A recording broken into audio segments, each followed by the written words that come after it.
accessed the podcast of OA. Located deep within Sector 14845 and powered by the Emerald Light of Will, the podcast of OA is your guide to the Green Lantern universe. Hosted by Lantern Myron Rumsey, the podcast of OA begins now. Hey, Green Lantern fans, welcome to episode number 210 of the podcast of OA. We've got a very special episode this time around. We're going to be celebrating the life and career of Neal Adams, and we've also got some Green Lantern news to talk about and a little bit of listener feedback. So I'm your co-host, Myron Rumsey, and I am joined by my good friend, Phil. Phil, my friend, this was a great idea. This came from a Discord that our friends at the LanternCast have, and somebody said, hey, you and Myron should do a tribute episode of Neal Adams, and you said, hey, why don't we do that? So kudos to you, my friend. Yeah, it's fitting. You might as well. I mean, it's just, he's done such great work over the course of his career that, you can't just skate over somebody who's produced as much as he has and given back to the community as such a humanitarian that he was. And here we are. And these creators come and go, and they're not celebrated as much as they should be. Yeah, I actually have a signed print of Neal Adams on my wall that my best friend got for me at a convention. I used to love watching his videos on Instagram. Yeah, he's just an amazing talent. I mean, a legendary comic artist, a humanitarian as well. I can't think of anybody who labored for the rights of creators more than him. I had some interactions with him, and there were some things, like any other human being, you don't agree with everything they do, but I just, you can't say enough good things about what he did with his artwork and how he basically changed the way we look at comic book art, because a lot of it was very flat and unrealistic looking, and he brought a whole different sensibility to the printed page. He changed comics. Yeah, he really did. And a lot of these creators, I mean, are not creators per se, but like a lot of these revolutionists that just give to the comic book community, they, it's never really known how much they give until they're like gone, unfortunately, and throughout their life. And, you and I look back on so many of them, so many of them that goes back generations and generations. And it's just incredible what they've done to the dynamics of the comic book industry, and some of the artists today, I mean, sure, there's great art out there. But again, art is what we see in it, and what I like, you may not like. But at the same time, when you look back on these past artists and you compare it to the newer ones, I mean, it's still the same thing. Some art looks good in the past. The older artwork looks a lot better than some of the newer stuff. And, some people just have talent and some people just don't. Myself, I can't draw a stick figure for anything. So. I think Neal Adams is one of those artists who I think is universally appreciated for his art. Like, some art, it depends on what kind of style you like, but his art style, I don't know of anybody who was ever critical of it. He completely redesigned and redefined. I know we're going to talk about Batman, I'm sorry, but he completely, well, sure. I mean, that makes sense. So. Yeah. He completely redefined how he saw Batman. I mean, Batman came out of the TV show in the 60s it became a joke. And it was Denny O'Neil and Neal Adams who revived Batman and really made him a different character. And it was partially in great balance to Neal Adams' very life-like design work. And when you look at we're going to talk about a couple issues of Green Lantern, Green Arrow. When you look at his work on facial expressions and how he tells a story with the art, that was really, I mean, nowadays we talk about that a lot, but back in the day, that was new. That was cutting edge. Sure. And what better character to do it with, but than Batman? I mean, everybody has their own touch, when it comes to a character. And what's real interesting is when you get to draw the character you want to draw. I've always wanted to draw such and such. Now I can't ever claim that because I know for a fact I would never be able to draw anything. I mean, but if I was an artist, I would like to design my own version of Jessica Cruz, but that's never going to happen because, like I said, it's just never going to happen. Well, before we get into celebrating Neal Adams and talking about a couple of issues of their Green Lantern run from Hard Traveling Heroes, a little bit of Green Lantern news, not a whole lot, but some updates as to things we've talked about recently. One of them being the DC round robin, which has become kind of a sore point for a lot of people, yourself and myself included. That's the editorial on Round Robin 2022, courtesy of Mr. Phil Bova. They're down to the final two. It's between Superboy and the Kid Flash book. So we'll see. We'll see what happens there. I'm not sure at this point. I care about Round Robins in the future. I'm just kind of sick of it. I think there's so many better ways they could do it. I understand they're trying to get people excited for some potential comics, but then somebody or a large group of somebodies are disappointed. So, side note to that news. Now, I'm a huge Superman fan, and, I kind of dropped Superman because a certain person ruined it for me. I don't know who Superboy is now, because doesn't Superman have a son, John, which is almost grown up or whatever now. So, who is Superboy? Now, the Superboy I remember, he was a clone. That's been a long time ago. People are probably going to make fun of me. Superboy I like is Superboy Prime, especially the one from the Sinestro Corps War. But I don't know who Superboy, who he is anymore. You probably don't know. Anymore, no, but I believe that this story is about Connor. Okay, well, that makes sense. Yeah, okay, so Superboy like off Titans. Yeah, yep. Gotcha. Now it makes sense. So also a follow-up on a previous story was we talked about last time that it looked like McFarlane Toys were going to do a Blackest Night wave. That's been completely confirmed. They released pictures of a Black Lantern Superman, a Black Lantern Batman, Deathstorm, and a Kyle Rayner in a Green Lantern outfit. And the wave also includes a Build-A-Figure of Atrocitus. Those figures are out there for pre-order now if anybody's looking for them. They look really good. I know I have the Black Lantern Batman and Black Lantern Superman and Deathstorm from the original Blackest Night figures, but these I really kind of like the facial sculpts, and I don't know if a lot of that's just the photography, but I'm excited for it. Man. Yeah, McFarlane Toys. That guy's got a knack for it. His gunslinger Spawn is really cool looking. I was thinking about buying that thing, but I mean his creations are great. I was kind of disappointed. When I figured there was going to be a Build-A-Figure, I was hoping we were going to get an oversized Atrocitus, not an oversized Atrocitus, an oversized Necron. Because that would have been cool. The DC Direct Necron is the same size as every other figure. It's not very imposing.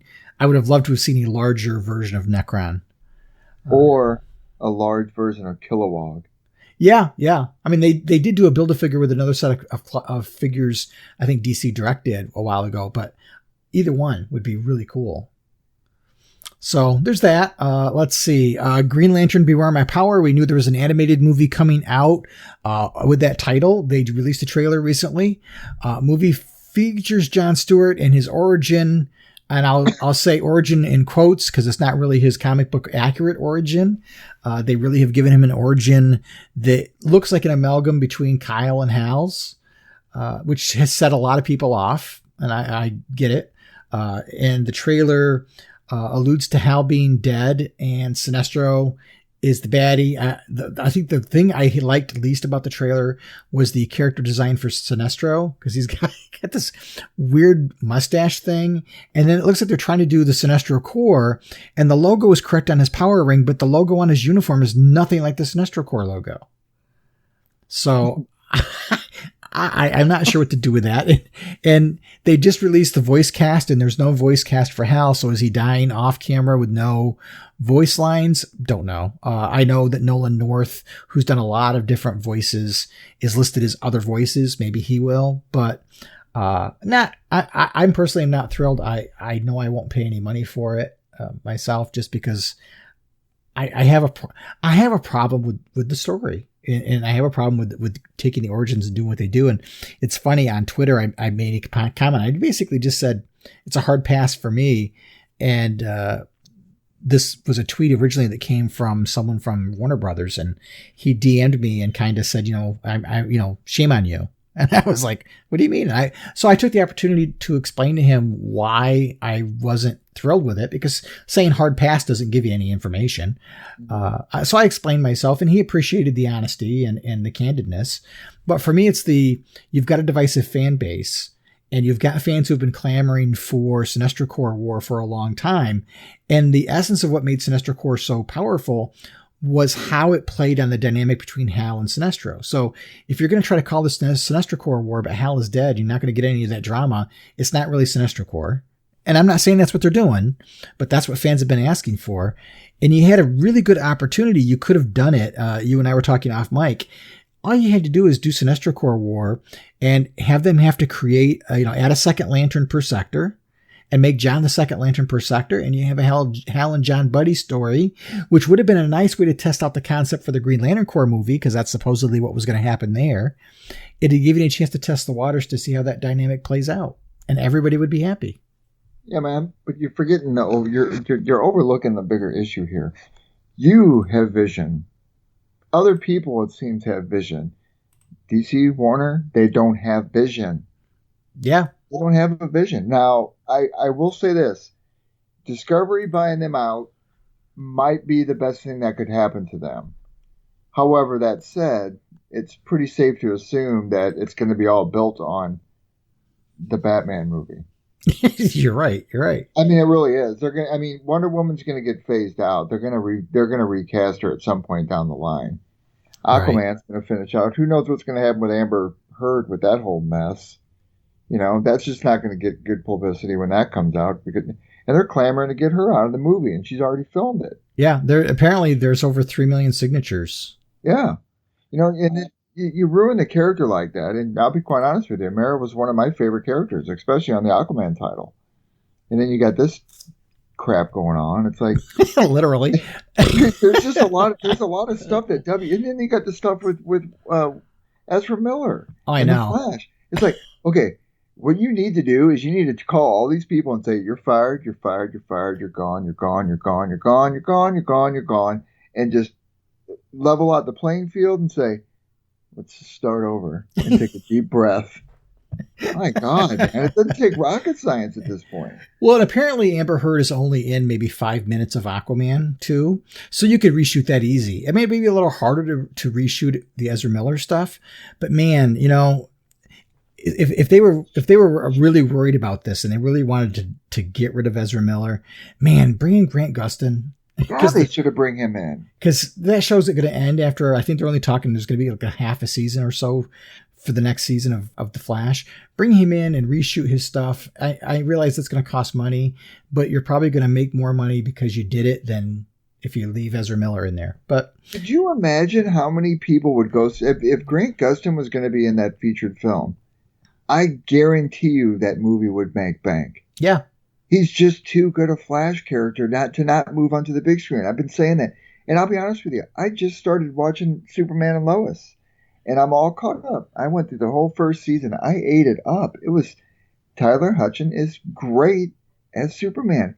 You could easily transfer him onto the big screen and make bank. Yeah, there's no reason why you couldn't. And that's just it. So there must be some kind of like contractual thing that has to do with CW or whatever it is over there, and that whatever that universe is, and maybe, I don't know, maybe there's some kind of, and then HBO Max, which is a different thing, and then you got your big screen stuff. It's like, man, can't you just combine all your crap? You got too many stuff going on here. Why don't you rein this all in, and then why don't you make things more, organic instead of all fractured? Yeah, it's crazy. But hey, let's end on a high note. One of the really cool things that happened recently was Young Justice. Justice did a Green Lantern, the animated series crossover of sorts. They brought back Jim Krieg and Giancarlo Volpe, who were the producers of Green Lantern, the animated series. They wrote the episode. They brought Razor in as a character. They got Kevin Michael Richardson do the voice of Kilowog, who also did the voice of Kilowog in the animated series. The two of them got some interactions. We got to see a little bit about what happens after the Green Lantern, the animated series ended in terms of Razor's plot to try to find Aya. And some really cool stuff happens. I don't want to give it all away, but if you have HBO Max and you haven't watched it yet, shame on you. You better go seek it out because it's worth watching. And in an episode after that, they've done they're doing a New Gods plot. And there's a whole bunch of cosmic stuff. So, of course, it had Green Lanterns in it. And Kilowog and Tomar-Re were the two Green Lanterns that have been featured in this new arc. And one of them, a character, a Green Lantern, dies in the most recent episode. And I'm not going to say who because it just came out the day before we record this. And I don't want to mess it up for anybody.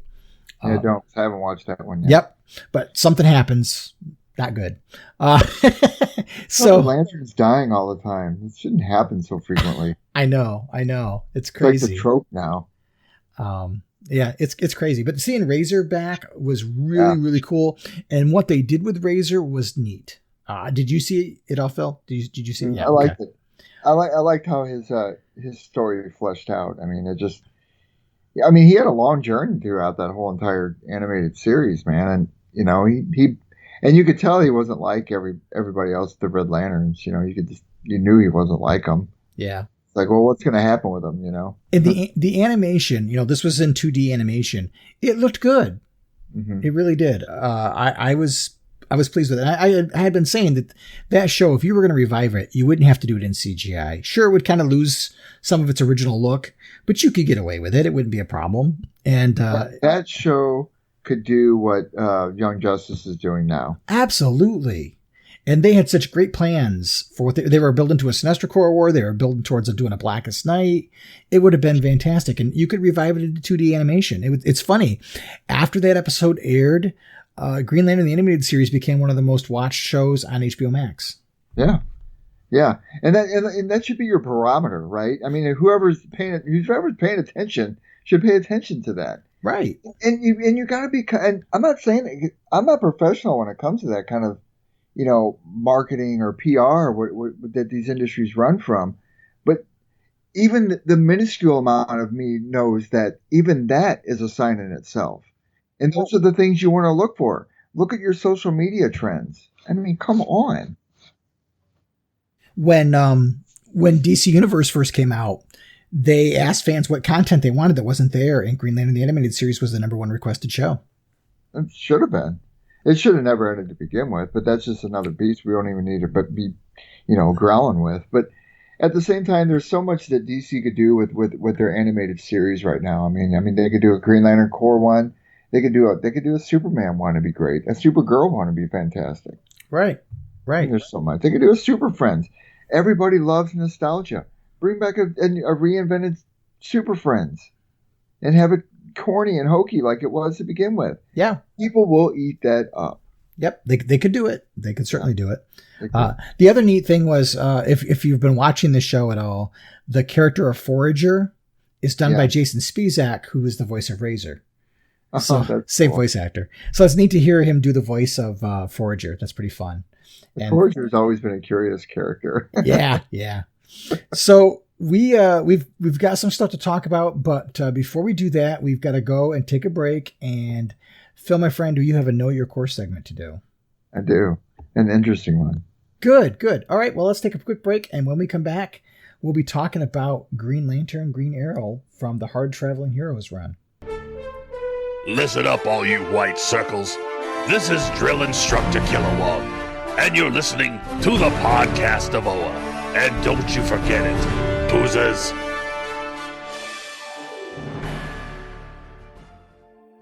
Greetings, fellow Owens, and welcome back to another Prime segment of the Know Your Core.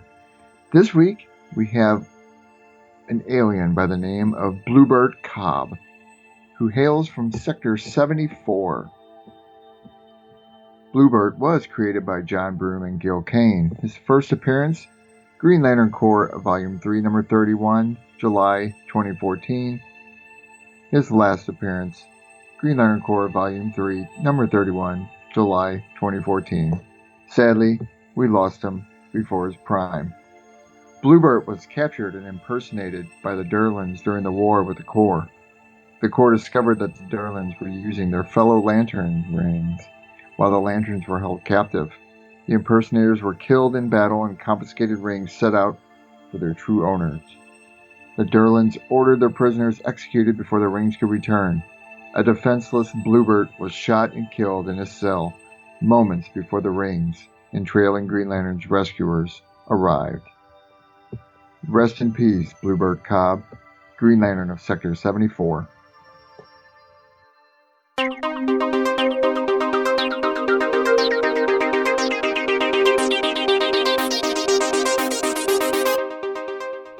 So Bloobert Cob, I think, is a recipe I was going to make for my Memorial Day barbecue.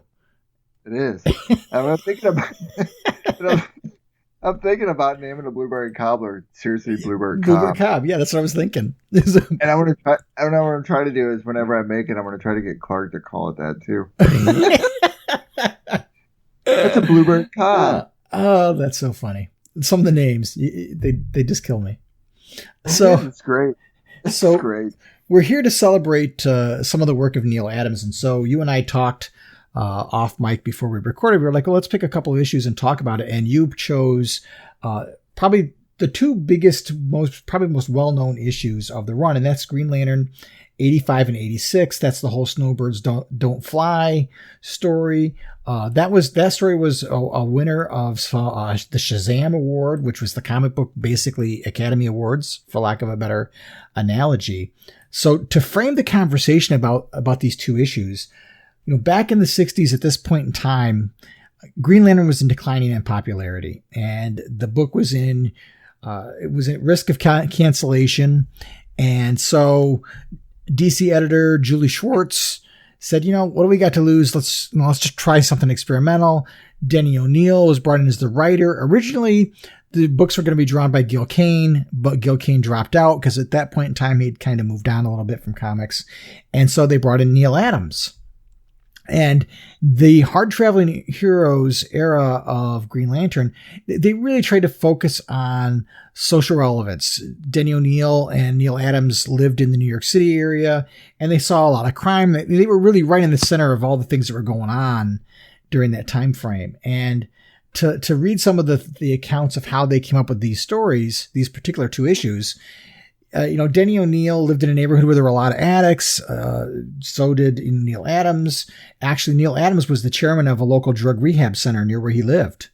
So they were really close to the whole drug problem. And they basically were focusing on heroin because they saw it every day. In their way to work, they passed people, in the street that were, OD'd and recovering from things. I think Denny O'Neil made a comment about he had friends that had drug problems and they'd come over at 3:00 in the morning with the shakes and wake them up in the middle of the night. So they tried to do a story, and they tried to do this story, but the problem they ran into was the Comics Codes Authority. And DC was unwilling to do the book without it getting the code. So then along came Marvel, and they did The Amazing Spider-Man. It was issues 96 through 98. And that was their version of a drug story. I think it was that famous story where you had the kid that was on the roof that OD'd and he thought he could fly. And so they tried to tackle the drug issue, and they did it without the Comics Code Authority. But what ended up happening as a result of that story and what O'Neil and Adams wanted to do was all the comic companies got together and stuff. They all called a meeting, and within a 3-week time frame, the Comics Code was completely rewritten so they could do these kind of stories and not have to worry about the Comics Code. It's good history. Yeah. Comic book people should really read about the history of the Comic Code Authority.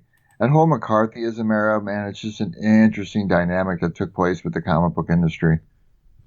And it's, it speaks to how much conviction O'Neil and Adams and Julie Schwartz had to try to get this story to print in a way that didn't violate the code. Their whole thing was, rather than just ignore the code, well, let's make them change the code. And that led to huge changes in the comic book industry because they were now open to do some things that they couldn't do before. And what was really a big deal about this story, the whole Snowbirds Don't Fly story, was that rather than have some no-name character or generic character they create be the drug addict, they chose to make it Roy Harper. Mm-hmm. Speedy becomes... Which is close to home, yeah. Exactly. It's close to home. It's far more drama that way. And when we start talking about the issue, it really... it has much more power because of it, and it resonates more. This particular story, Snowbirds Don't Fly, actually won the Shazam Award, which again is the Academy Awards for the comic book industry, for Best Individual Story. And it was so influential that the mayor of New York City wrote a letter to DC, and they printed it in the follow-up issue in issue 86. Now, remember, this was an era when comics were 15 cents a month. These two issues came out in the middle of the summer of 1971. And at this point, comics had shifted to 25 cents an issue. So they'd gone up a considerable price hike. And what they did was they padded those books with reprint stories. So if you buy these two issues, you'll have some classic Green Lantern, Silver Age stuff. There's even some Alan Scott stuff from the Golden Age that are reprinted, I think, in the second issue. But it also went to bi-monthly because the book wasn't selling well. So that just to kind of frame in context, that's where we're at when this story starts to unravel and unfold. And worth mentioning too, not just Roy Harper, being front and center as the addict himself, but it also created a little bit of a tension and relationship straining between Hal and Ollie too, which is kind of neat to see that dynamic play out in a different kind of way that you wouldn't normally see when you read a comic book, Yeah. I mean, because and I don't know if, obviously we don't know how many people we encounter on any given day have dealt with drug abuse or had in a family or whatnot, but we've seen enough stuff about it to know how lethal it can be. And, and I've known friends, and I'm sure you've known friends, and I'm sure a lot of our listeners have known friends, and back in this time frame though, drug abusers were seen in such a negative light, and, and a lot of times they were looked down upon in society. And a lot of if you guys read this book, you even see how they're treated, and that's how they were treated at that time. And I'll be quite honest with you, it was harsh. A lot of people probably suffered during this particular time frame on overdosing. And ironically enough, the drug industry hasn't changed in this country, except that there's more help than what's ever been before. Right. And that's the plus side to take from this. Right. And back in the early 70s, heroin really was an epidemic of misuse and abuse. And I grew up kind of out in the country, for lack of, not really country, not like I was out in the sticks, but pretty rural upstate New York, still where I live today. And at the time this story came out, I think I was 7. Yeah, I was just turning 7. So I had no exposure to that. So for a kid picking this book up, for people like myself, if I had picked up this book back in the day, it would have been very eye-opening to me because it's stuff I didn't have any exposure to. Right. And I wasn't born yet, so I would... Oh, shut up. Came a little bit later. And I probably read about it a lot later. But no. It's really, really a monumental issue. And anybody who's a Green Lantern fan should read these 2 issues at some point. In whatever adventures you decide to read. Yeah, the Hard Traveling Heroes era is really kind of a seminal run, and it's something that any Green Lantern fan and every Green Lantern fan should read. I know I've had some problems with it in terms of what I felt was a ham-fisted portrayal of Hal and Ollie, just because I felt like in order to have 2 characters kind of have a foil to talk about these social issues, they took Oliver Queen, who really didn't have a lot of personal character, and really pushed him to the far left. And they took Hal, who they viewed as a cop, and back in the 70s, the cops were even worsely thought of than they are now.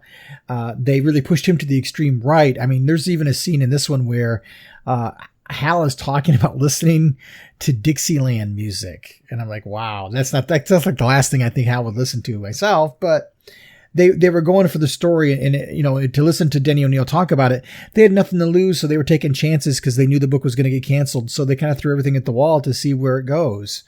And some parts of it I didn't like. I didn't care so much for Green Lantern 76 because of some of the ham-fistedness of it. But this particular story, I think these two issues were the strongest of the bunch. I'd agree, especially in terms of the way Hal and Ollie work off one another. Yeah, and it's funny because we call this the Hard Traveling Heroes era because this was when Ollie and Hal went across the country in a truck. When this story takes place, that's already done. So to kind of frame the story, they've done their traveling across the country in their pickup truck. And in the issue previous, Ollie and Black Canary have had kind of a parting of the ways, essentially. So I don't know as if they had broken up per se, but it kind of ended in a fight. And when this issue starts, it really kind of goes that direction. And what was interesting about this is throughout the run, Ollie was kind of always portrayed as the guy who's aware of everything. You know, he knows about the social plights that are going on in the inner cities because he's so close to it. Whereas Hal, because of his nature of protecting the entire Earth, he's not, you know, he's operating at the 10,000 mile view while Ollie's operating at the street level. Right. And so Hal is often portrayed as the guy who's out of touch. But in this story, Ollie's the one who, I don't know whether he's in denial or because he's so close to Roy, with Roy being his ward, that he doesn't see what's really going on. And Hal's the one who figures out that something's going on with Roy. And that he's the one that goes and investigates and finds Roy and finds him doped out on drugs. So it's an interesting turn because you've got Ollie, who's been kind of this self-righteous character throughout the run. And this is kind of like pumping the brakes because your reality is not what you think it is. So it's really an interesting turn. I agree. And, you know, the thing I like the most about when this issue, because you were talking about how it's a seminal issue, you know, even the beginning phrasing in the paragraph at the top is a direct narrative to the publishers, you know, that they were going to tell this story. It didn't matter if it was going to piss anybody off or not, but it was going to happen because it was a story that needed to be told. Yeah. And in a sense, and it says, this is our protest, you know, and you know, you and I guess a lot of readers out there, it's hard to put yourself in a situation where you're forward thinking enough to know that you're going to produce something that's going to be seminal work that changes the narrative, so to speak, or changes the dynamics. And, you know, it's tough to know whether these guys knew they were in that time and place and space when they were writing this, you know, but reading through it and reading how all these characters develop around this singular issue that's drug use with the heroin, you know, they put a lot of effort into the agony that, like you had said earlier in the cast, that their own experiences of the drug world around them. Yeah, yeah. And the issue starts out, you know, it's street level. Ollie's just walking down the street. He's not in a good mood because he and Black Canary have split up, and he gets accosted by these kids. And you can almost see where he's a little out of touch because they keep using the phrases throughout here like youngsters and things like that. Like, you know, they really come off like the old fogies against these kids. But you're junior muggers. Yeah, junior muggers. And, you know, there's this whole fight scene that happens in the very opening of the book where Ollie's taking on these three kids, these three young men with sticks. And it's because they're driven by desperation. You know, they're not evil people, but they've got a problem, a drug problem, and they're so desperate not to go through with withdrawal, and they need their fix that they take to a life of crime because at this point they don't have any money, they can't hold down a job, but they need money to buy their drugs.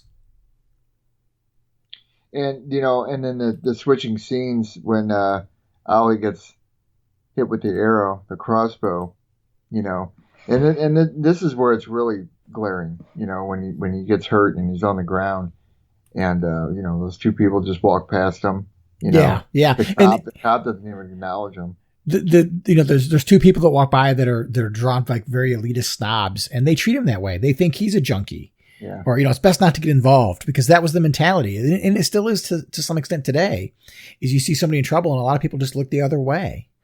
And here you've got a guy who's on the ground. I mean, he's not bleeding out, so people don't see blood anywhere, but they just see a guy on the ground crawling around. And it speaks to how rampant this problem was back in the day because people were on the streets collapsing, you know, being either ODing or withdrawing from drugs. And so it wasn't an uncommon scene. And he crawls by the cop, as you said, and the cop tells him to go home and sleep it off. I mean, gosh, man. Public service at its finest. Yeah, well, a cop won't, a taxi won't even give him a ride because he's off duty, even though, you know, he flips his light to off duty. It's interesting when you look at those two panels. Yeah. The first panel, his lights, he just says taxi, but then when he drives by Ollie, suddenly the off duty lights are on. So he's made a choice to ignore him. And then he goes into the emergency room And he says he needs a doctor, and the nurse won't even look up from her paperwork and says, we're busy tonight. Could you come back tomorrow morning?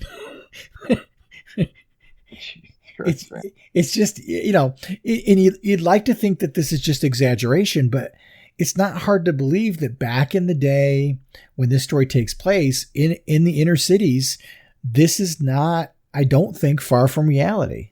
No, I would totally picture this is how people were dealt with back then. Yeah. And I think there'd be people that, I can't speak to it because I don't live in the city, but I think if you talk to some people, it may not be that much different today. I'm not sure. We got a lot of issues in our area where we live now where people are starting to put tents up. The homeless people are putting tents up in areas. And it doesn't bother me. It is what it is. And I understand that stuff happens. I'm not familiar with the homeless world or how much of a pandemic is in our area, but there's a lot of them around, and I give them money when I can. And I know my wife does. We do what we can, It's hard. It is. It's not easy. So Ollie calls Hal in Coast City because at this point they're, like I said, they're not on the road anymore. And so Hal gets his power ring and goes out to help his friend. And, what's got Ollie upset is that he recognizes the arrow that he's been shot with. It's one of his own. And that sets him up. But he's like, I need help because right now I've got a lame arm. He got shot in the shoulder, so he can't do as much. He can't defend himself very well. And so they go out to find out what's going on. And they encounter some kids a kid that's doped up and trying to get drugs from a pusher. And, it's awful. You see the scene where this kid is like, let me in. I can't take the pain. And it's all business to this guy. There's no compassion. There's no nothing. No. And the guy's going cold turkey. And this is where they use Hal's lifestyle of, he's up in the clouds. He's out in space. He hasn't seen this stuff. So this allows Ollie to educate Hal and the reader as to what this is like. That's right. Welcome to the drug world. Yep. And so the two of them come into to the drug dealer guy's house, his apartment, I should say. And they have a bit of a fight with the guy. It doesn't last long. And this poor guy, the scene you see at the bottom of this panel when this kid is just crunched over and holding his insides because he's in so much agony, it really makes you feel for him. Yeah.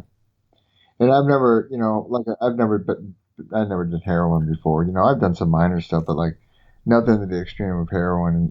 And I can't imagine what that feels like, but I would understand that it's probably really, really difficult for him to anybody at that point of needing it.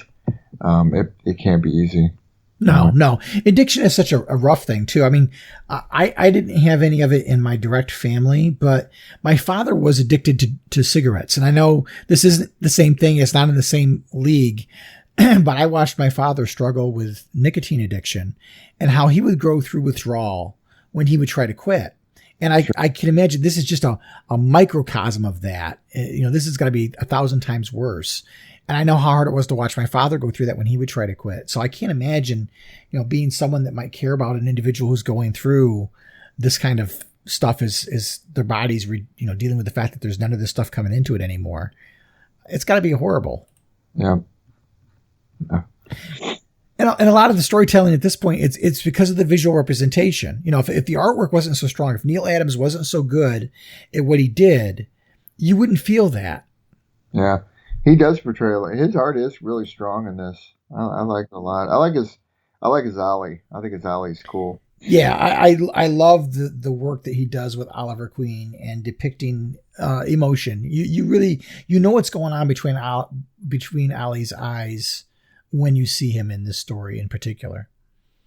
But here you kind of get the foreshadowing. There's an extra person involved in this little gang.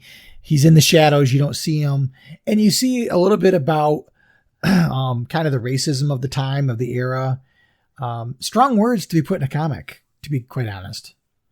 Yep. There's a lot of strong words in here. Yep. And it's interesting because it tries to put a stamp on it as to why people sometimes turn to drugs.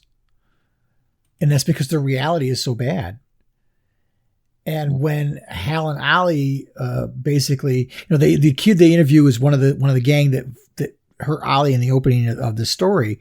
So they go back, they question the kid. The kid tells them where he was.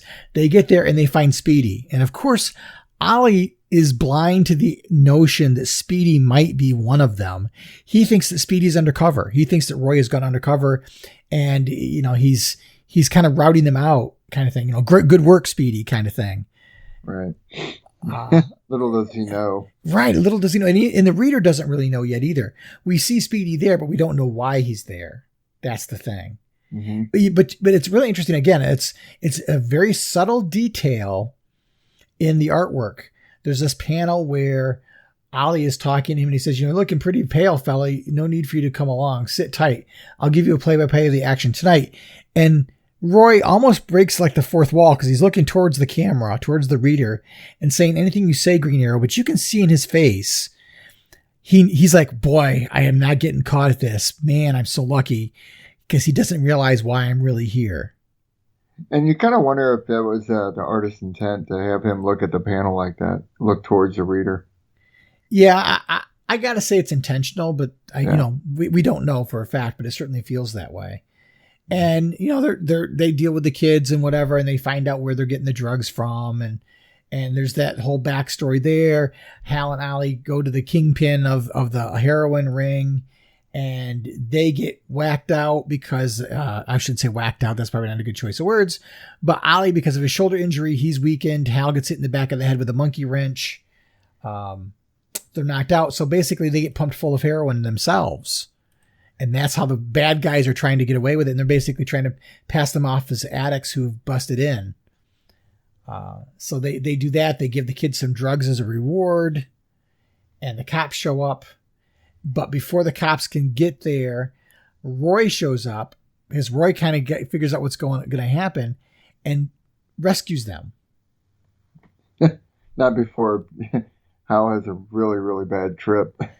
Yeah. He's trying to get Hal to get him out. And Hal really, he can focus his ring, but basically what he does is he creates a construct monster of himself, which again is it's a little on the nose and a little heavy-handed. But again, if you're speaking to kids and you're trying to get them to understand why this is such a bad thing, Hal's psyche creating this monstrous version of himself is a very effective tool.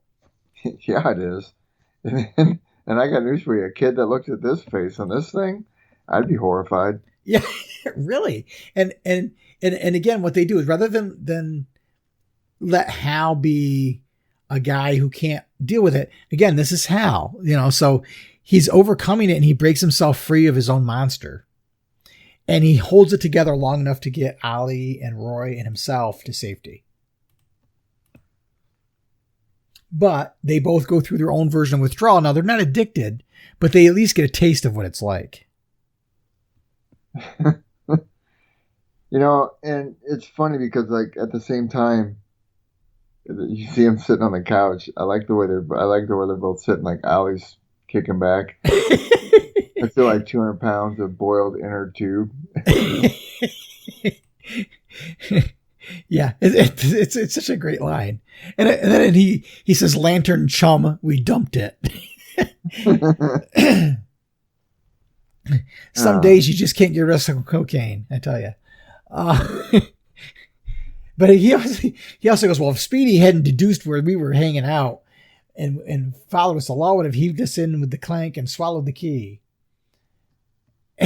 So Ollie still doesn't get it.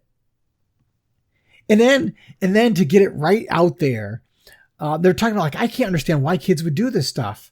And so Roy paints a picture of a young man, which is really his story. And he's explaining why he is using heroin, or junk as they called it in the time, is a substitute for friendship. And why is it? It's because Ollie has been spending so much time running across the country and being with Black Canary that he's neglected his responsibilities of having Roy as his ward. Mm-hmm. And so he goes looking for a substitute. And Ollie doesn't see it. So Ollie is so oblivious, he doesn't see it. So it makes you wonder why he didn't see it, Well, I think isn't that true of a lot of things? Is you don't want to see it, so you don't. You know, turn a blind eye. Yeah, you turn a blind eye, not consciously, but you can't imagine. You can't imagine your own kid doing this kind of stuff. No. So you don't see what's right in front of your eyes.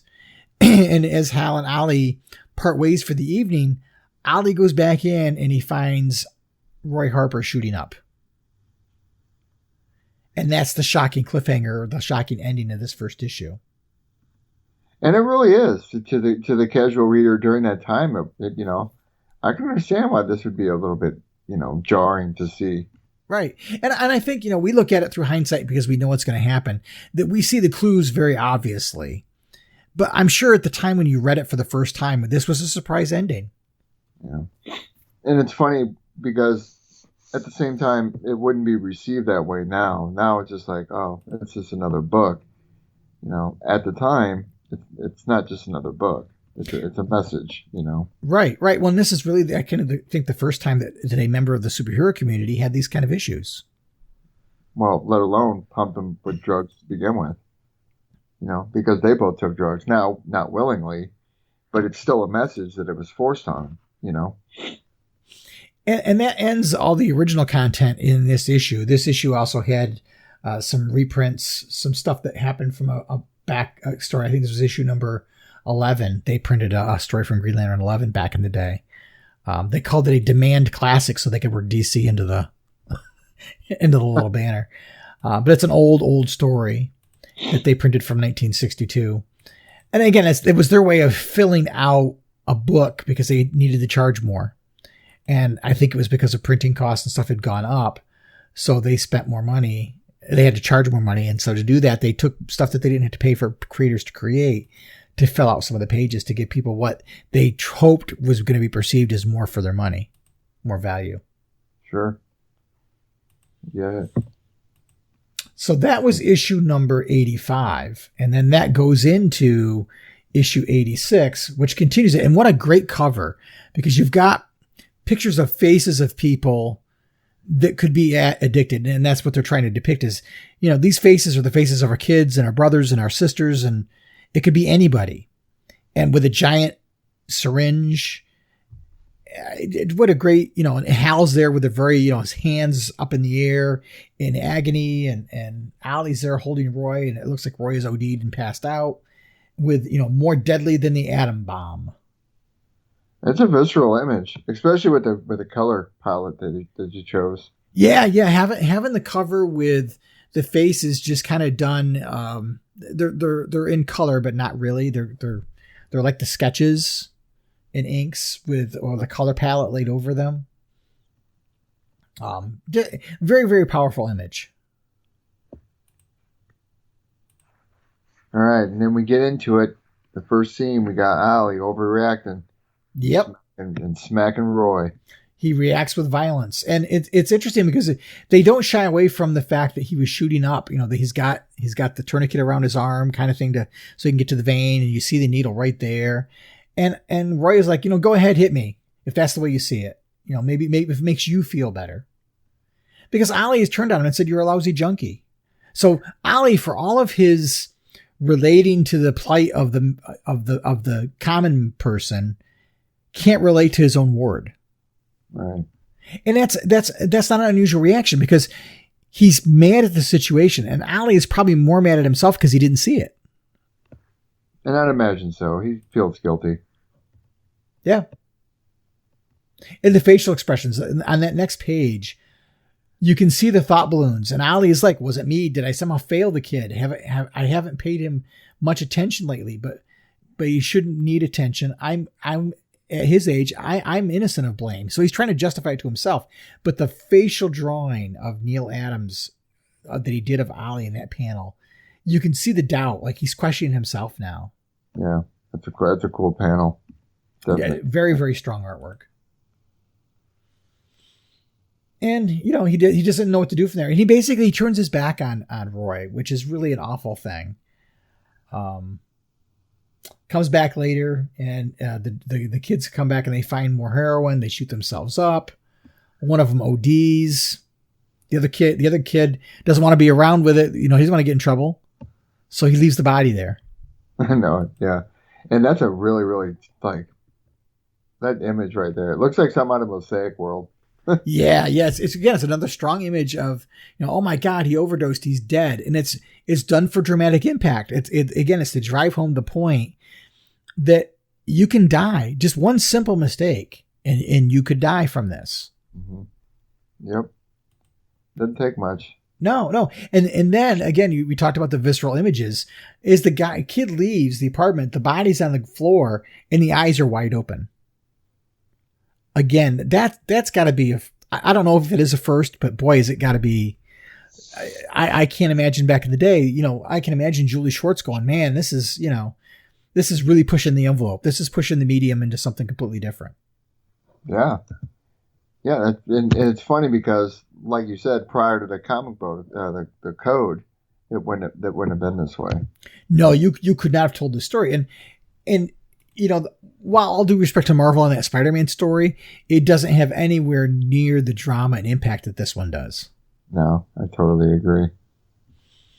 And, this shows Hal in his hotel room, and he's starting to piece the puzzles together. That he knows what's going on, and he thinks he's got it. And, he's got a gut feeling something's going on. So he goes and he seeks out Roy. And he finds the dead body. Yep. Continues to check things out. In the meantime, Ollie's gone back to the hangar to try to take it out on the drug kingpin.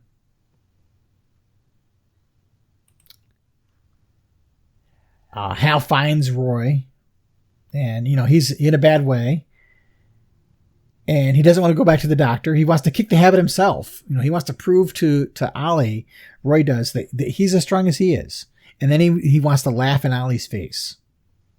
But I like where Hal takes him.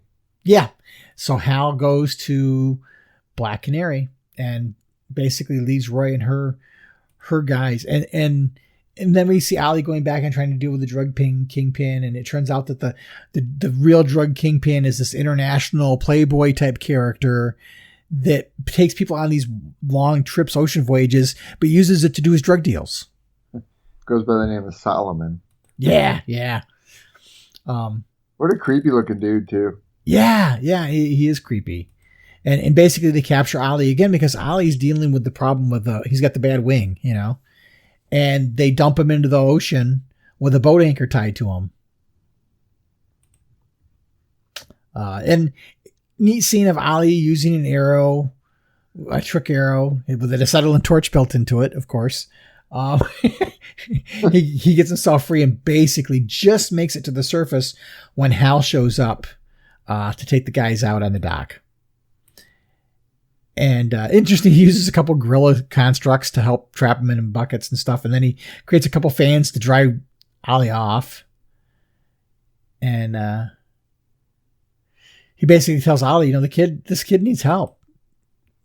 And then we go back and we see what powerful storytelling, because you see Roy going through withdrawal and you see the compassion in Black Canary and trying to figure out how to help him because he doesn't want help.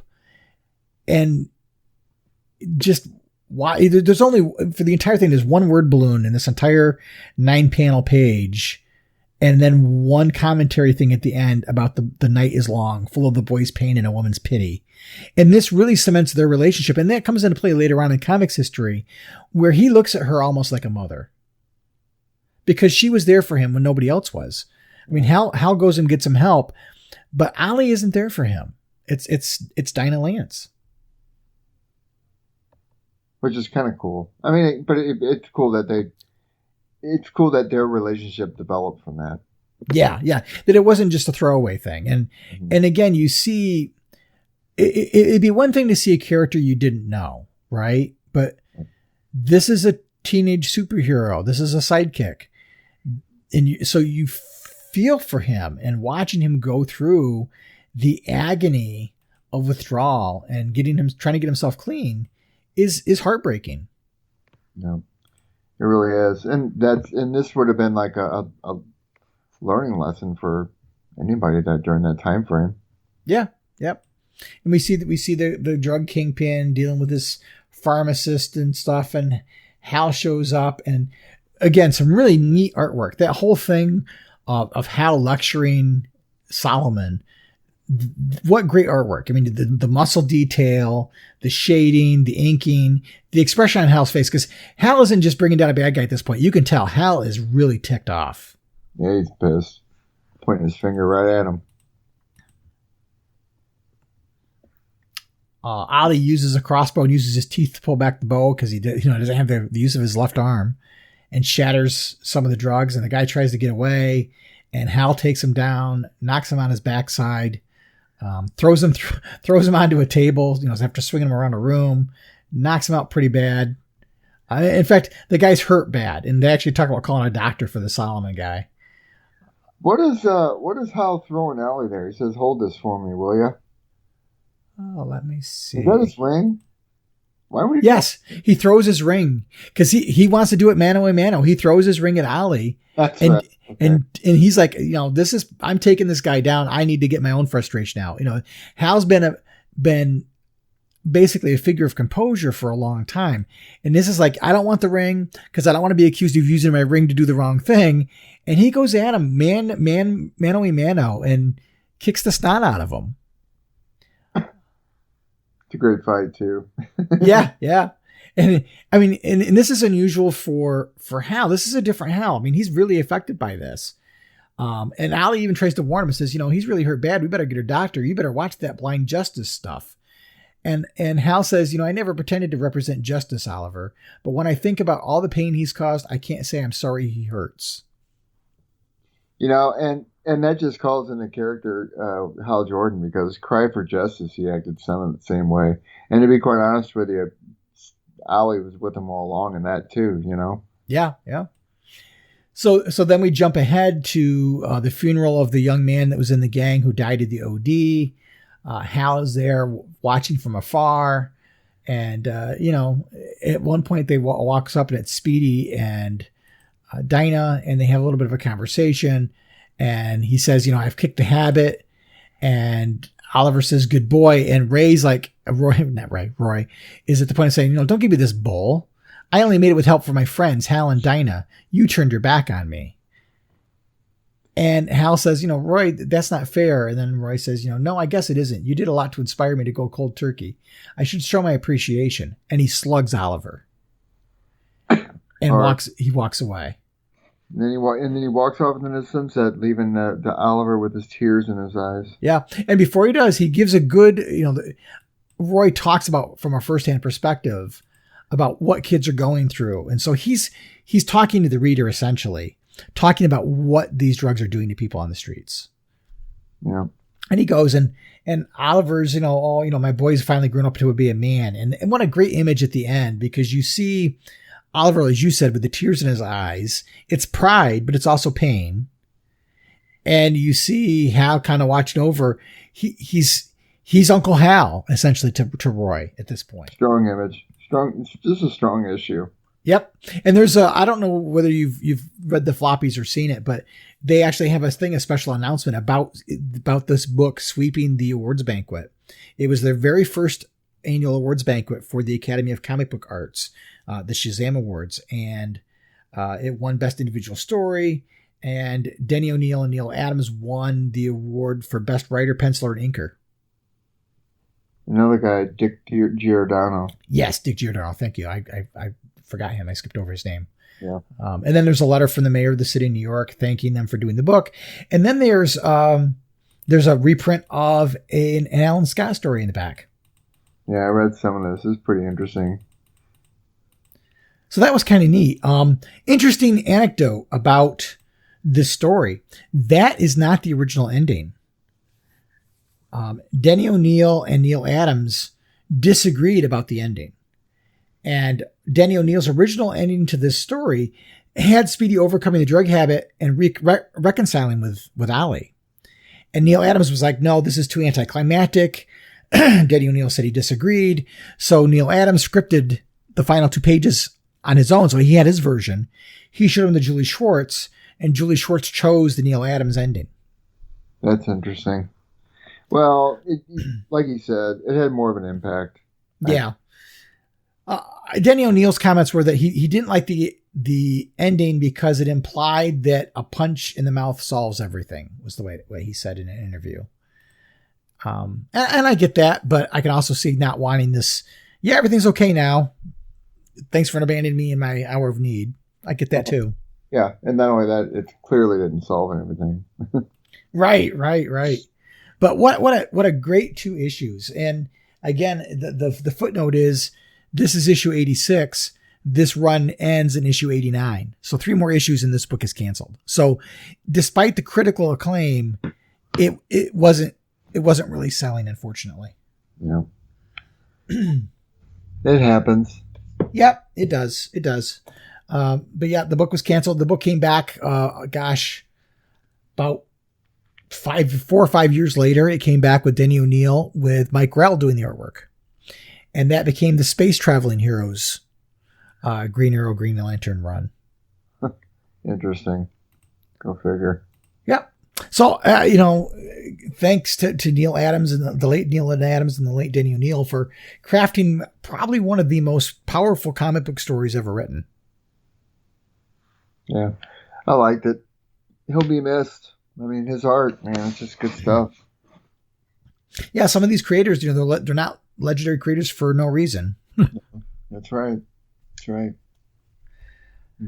All right, my friend. Well, I have my power ring is blinking, so why don't we come back? We've run it a little long, so we're going to shorten this. Maybe we'll just do to one piece of listener feedback for now. All right, sounds good. All right, we'll be right back in a minute. And power ring, go ahead when we get back and play that first message. This is Salak, Green Lantern of Sector 1418, and you are receiving the podcast of Oa. The podcast of Oa. In this episode, we have a message from Chad, who has a question about your favorite non-human members of the Green Lantern Corps. Commencing playback in 3, 2, 1. Greetings from Sector 59102. Hey guys. Chad here, been a listener for almost a year now. Love listening to you on my drive to my route delivery area, which is a 2-hour drive every day. Wanted to ask each of you, since in past episodes you were mentioning your favorite human lanterns, but what about your personal favorite alien lanterns? Which one are your favorites? Do you have a top 3 or 5 of them? Keep up the good work and thanks for reading my first feedback to you. Hey, Chad, welcome to the Blog of Oa, podcast of Oa family. We're glad to have you aboard. Thanks for listening to our episodes. I hope that it adds to your fan experience and helps get you through your day. We really love doing this show, and it's great for us to hear when people find the show for the first time and make it a part of their fan experience, because that's for us, that's what it's all about. So you and I, Phil, we did an episode a while ago that was our top 5 Green Lanterns. And, Chad's question about what are our favorite alien Green Lanterns, mine are pretty easy, because in my top 5, 4 of them were alien Green Lanterns. Hal being my favorite human Green Lantern, my favorite Green Lantern overall. But Kilowog, Tomar-Ray, Salak, and Aricia are in my top 5 of Green Lantern characters across the board. So they're, of course, my top characters in the alien side. But I also really like Mogo and Lyra and Muck-Muck, Space Ape, and Goran Sun, who we haven't seen those guys much in recent years, but they were created in later years, especially poor Muck-Muck. Those are my favorite. What about you, Phil? I have to say Sodom Yacht. He's always been a favorite of mine. He's a cool Daxamite. Kilowog and Aricia. Yeah, that makes it pretty simple. Yeah. I wish she would appear in more stuff. Well, she did reappear recently. She's dead. Yeah. That's true. Hope until somebody comes along and cleans up that mess. Right. Right. But I appreciate it. We've got a couple of other pieces of listener feedback, but I think because of the length of the episode, I want to skip it for now, and we'll include that in our next episode. One of them is a comment about a story from Action Comics Weekly about a character named Lord Malvolio. Phil, do you remember that character at all? Action Comics. When did it? What year did this Action Comics come out? This was 1990. No, it wasn't in the 90s. It was 1986, I think, or 85. It was in the mid 80s. And it was when Action Comics became Action Comics Weekly. So this story was in Action Comics Weekly 632 through 635.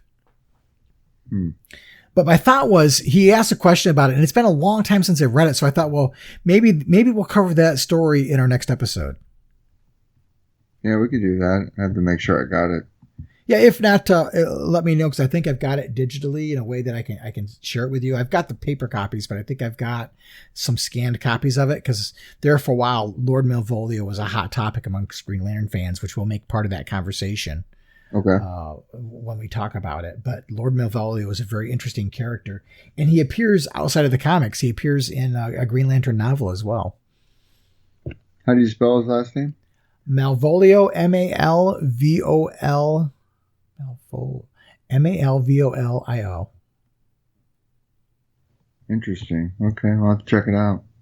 Very interesting character. He was created, well, we'll get into a lot of it next time around, but he was created to be a new big villain in the DCU. But it didn't come to pass, and we'll talk about the reasons why in our next episode. There's a teaser. Okay, great. I love it. All right. Well, friends, we love doing this show for you guys. We hope you enjoy this tribute to Neal Adams. Again, our condolences to his family and anybody who was close friends with him. We know how bad and terrible loss can be. And as comic fans, we can only miss the work because we didn't know him personally. But I'm sure he leaves a hole, not only in the comic book world, but in everybody's lives that he was close to. Absolutely. And he leaves behind a legacy, you know. That's for sure. He will never, he's one of those people that will never be forgotten, though, because his artwork made such a mark in the comic book industry and forever changed the medium. Yep, wholeheartedly agree. All right, friends. Well, we will be back in a couple of weeks, and we'll be talking about Action Comics Weekly and Lord Malvolio. Till next time, keep that power ring charged, take good care of each other, and make every day your brightest day.